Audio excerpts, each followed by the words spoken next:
Class 10, pair of linear equations in two variables.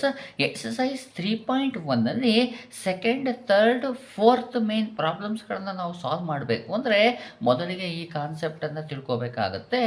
By comparing the ratios a1/a2, b1/b2, c1/c2, we can say that graphical representation and algebraic interpretation of pair of linear equations in two variables. Okay, ಈ ಕಾನ್ಸೆಪ್ಟಿನ meaning ಇಷ್ಟೇ.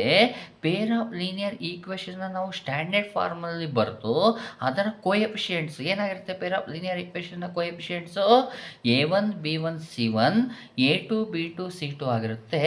ಆ ಕೋಎಫಿಷಿಯೆಂಟ್ಗಳನ್ನು use ಮಾಡಿಕೊಂಡು a1/a2, b1/b2, c1/c2 ರೇಷಿಯೋಗಳನ್ನು find ಮಾಡಿ ಈ ರೇಷಿಯೋಗಳನ್ನು ನಾವು compare ಮಾಡೋದ್ರಿಂದ ನಾವು ಈಸಿಯಾಗಿ ಪೇರ್ ಆಫ್ ಲೀನಿಯರ್ ಈಕ್ವೇಷನ್ನ ಗ್ರಾಫಿಕಲ್ ರೆಪ್ರೆಸೆಂಟೇಷನನ್ನು ಮಾಡ್ಬೋದು. ಅದೇ ರೀತಿ ಆಲ್ಜಿಬ್ರಾ ಇಂಟರ್ಪ್ರಿಟೇಷನನ್ನು ಸಹ ನಾವು ಮಾಡ್ಬೋದು. ಯಾವುದ್ರ ಮುಖಾಂತರ, ರೇಷಿಯೋಗಳನ್ನು ಕಂಪೇರ್ ಮಾಡೋದ್ರ ಮುಖಾಂತರ. ಓಕೆ, ಗ್ರಾಫಿಕಲ್ ರೆಪ್ರೆಸೆಂಟೇಷನ್ ಅಂದರೆ ಇಷ್ಟೇ. ಪೇರ್ ಆಫ್ ಲೀನಿಯರ್ ಈಕ್ವೇಷನ್ನ ನಾವು ಗ್ರಾಫಲ್ಲಿ ಡ್ರಾ ಮಾಡಿದಾಗ 2 ಲೈನ್ಸ್ಗಳು ಬರುತ್ತೆ. ಆ 2 ಲೈನ್ಸ್ಗಳು ಇಂಟರ್ಸೆಕ್ಟಿಂಗ್ ಲೈನ್ ಆಗಿದೆಯಾ, ಕೋಇನ್ಸಿಡೆಂಟ್ ಲೈನ್ ಆಗಿದೆಯಾ ಅಥವಾ ಪ್ಯಾರಲ್ ಲೈನ್ ಆಗಿದೆಯಾ ಅಂತ ಈಸಿಯಾಗಿ ಹೇಳ್ಬೋದು, ಡೈರೆಕ್ಟಾಗಿ ಹೇಳ್ಬೋದು. ಅಂದರೆ ಗ್ರಾಫನ್ನು ಡ್ರಾ ಮಾಡ್ದಲೇ ನಾವು ರೇಷಿಯೋಗಳನ್ನು ಕಂಪೇರ್ ಮಾಡೋದ್ರ ಮುಖಾಂತರ ಹೇಳ್ಬೋದು. ಅದೇ ರೀತಿ ಆಲ್ಜಿಬ್ರಾ ಇಂಟರ್ಪ್ರಿಟೇಷನ್ ಅಂದರೆ ಇಷ್ಟೇ. ಆ ಗ್ರಾಫ್ನಲ್ಲಿ ಎಷ್ಟು ಸೊಲ್ಯೂಷನ್ಗಳು ಬರುತ್ತೆ ಅಂತ, ಅಂದರೆ ಒಂದು ಸೊಲ್ಯೂಷನ್ ಬರುತ್ತಾ, ನೋ ಸೊಲ್ಯೂಷನ್ ಆಗಿರುತ್ತಾ ಅಥವಾ ಇನ್ಫೈನೈಟ್ಲಿ ಮೆನಿ ಸೊಲ್ಯೂಷನ್ ಬರುತ್ತಾ ಅನ್ನೋದನ್ನ ನಾವು ಈಸಿಯಾಗಿ ಹೇಳ್ಬೋದು.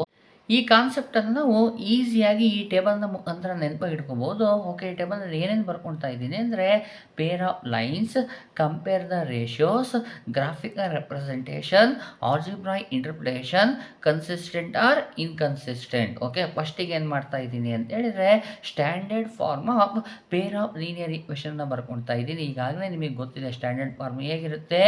a1x + b1y + c1 = 0, a2x + b2y + c2 = 0 ಇರುತ್ತೆ. ಈ ಸ್ಟ್ಯಾಂಡರ್ಡ್ ಫಾರ್ಮನ್ನು ಯೂಸ್ ಮಾಡಿಕೊಂಡು coefficients a1 b1 c1, a2 b2 c2 ಅನ್ನು ಫೈಂಡ್ ಮಾಡಿ ಅದರಿಂದ ನಾವೇನು ಮಾಡೋಣ, ರೇಷಿಯೋಗಳನ್ನು ಫೈಂಡ್ ಮಾಡ್ಕೊಳ್ಳೋಣ.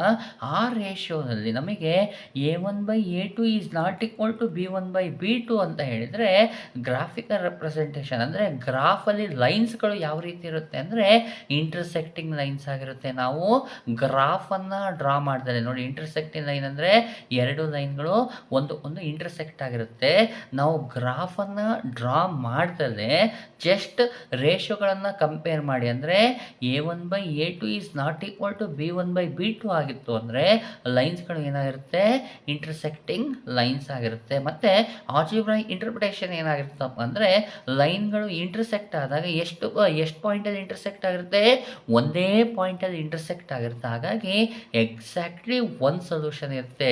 ಒಂದು ಪಾಯಿಂಟಲ್ಲಿ ಇಂಟರ್ಸೆಕ್ಟ್ ಆದರೆ ಒಂದು ಸೊಲ್ಯೂಷನ್ ಇರುತ್ತೆ, ಎಕ್ಸಾಕ್ಟ್ಲಿ ಒಂದು ಸೊಲ್ಯೂಷನ್. ಇದು ಇನ್ನೊಂದು ರೀತಿ ಹೇಳೋದಾದರೆ ಯುನೀಕ್ ಸೊಲ್ಯೂಷನ್ ಅಂತಲೂ ಹೇಳ್ಬೋದು. ಓಕೆ, ಇಲ್ಲಿ ಸೊಲ್ಯೂಷನ್ ನಮಗೆ ಬಂದಿದೆ. ಸೊಲ್ಯೂಷನ್ ಬಂದಿದೆ ಅಂದ ತಕ್ಷಣ ಪೇರ್ ಆಫ್ ಲೀನಿಯರ್ ಈಕ್ವೇಷನ್ ಏನಾಗಿರುತ್ತೆ, ಕನ್ಸಿಸ್ಟೆಂಟ್ ಆಗಿರುತ್ತೆ. ಓಕೆ, ಸೆಕೆಂಡ್ ಕಂಡೀಷನ್ ಯಾವ ರೀತಿಯಾಗಿರುತ್ತೆ ಅನ್ನೋದನ್ನು ಸಹ ನಾವೀಗ ನೋಡ್ಕೊಳ್ಳೋಣ. ಎಸ್, ಇಲ್ಲಿ ರೇಷಿಯೋಗಳು ಯಾವ ರೀತಿಯಾಗಿರುತ್ತೆ ಅಂದರೆ a1/a2 = b1/b2 = c1/c2 ಆಗಿರುತ್ತೆ. ಅಂದರೆ ಮೂರೂ ರೇಷಿಯೋಗಳು ಈಕ್ವಲ್ ಆಗಿರುತ್ತೆ. a1/a2 = b1/b2 = c1/c2 ಆಗಿತ್ತಪ್ಪ ಅಂತೇಳಿದರೆ ಲೈನ್ಸ್ಗಳು ಏನಾಗಿರುತ್ತೆ ಅಂದರೆ ಕೋಇನ್ಸಿಡೆಂಟ್ ಲೈನ್ಸ್ ಆಗಿರುತ್ತೆ. ಕೋಇನ್ಸಿಡೆಂಟ್ ಲೈನ್ಸ್ ಅಂದರೆ ಒಂದೇ ಲೈನ್ ಮೇಲೆ ಇನ್ನೊಂದು ಲೈನ್ ಕೋಇನ್ಸಿಡೆಂಟ್ ಆಗಿರುತ್ತೆ.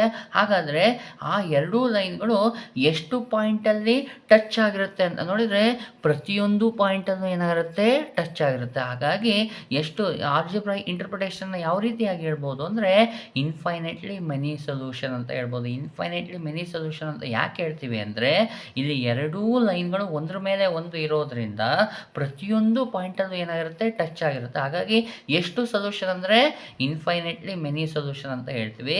ಇಲ್ಲೂ ನಮಗೆ ಸೊಲ್ಯೂಷನ್ ಇದೆ. ಹಾಗಾಗಿ ಪೇರ್ ಆಫ್ ಲೀನಿಯರ್ ಈಕ್ವೇಷನ್ಗಳು ಏನಾಗಿರುತ್ತೆ, ಏನಾಗಿರುತ್ತೆ, ಕನ್ಸಿಸ್ಟೆಂಟ್ ಆಗಿರುತ್ತೆ. ಸೊಲ್ಯೂಷನ್ ಇದ್ದರೆ ಅದು ಕನ್ಸಿಸ್ಟೆಂಟ್ ಆಗಿರುತ್ತೆ. ಓಕೆ, ಥರ್ಡ್ ಕಂಡೀಷನ್ ಏನಿದೆ ಅಂತ ನೋಡಿದರೆ A1/A2 is equal to B1/B2 is not equal to C1/C2. ಅರ್ಥ ಆಗ್ತಿದೆಯಲ್ವಾ?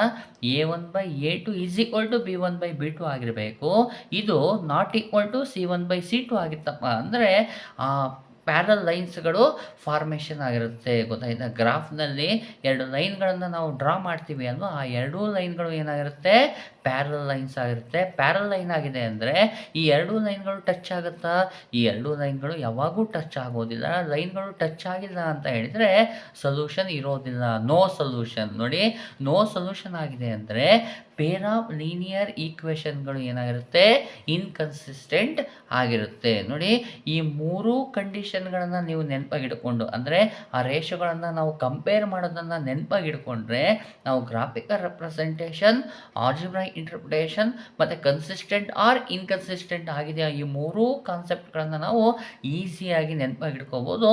ಇದು ನಿಮಗೆ ಎಕ್ಸಾಮಲ್ಲಿ 1 ಮಾರ್ಕ್ಸಿಗೆ ಕ್ವಶನನ್ನು ಕೇಳ್ತಾರೆ. ಹಾಗಾಗಿ ನೀವು ನೆನಪಾಗಿಟ್ಕೋಬೇಕು.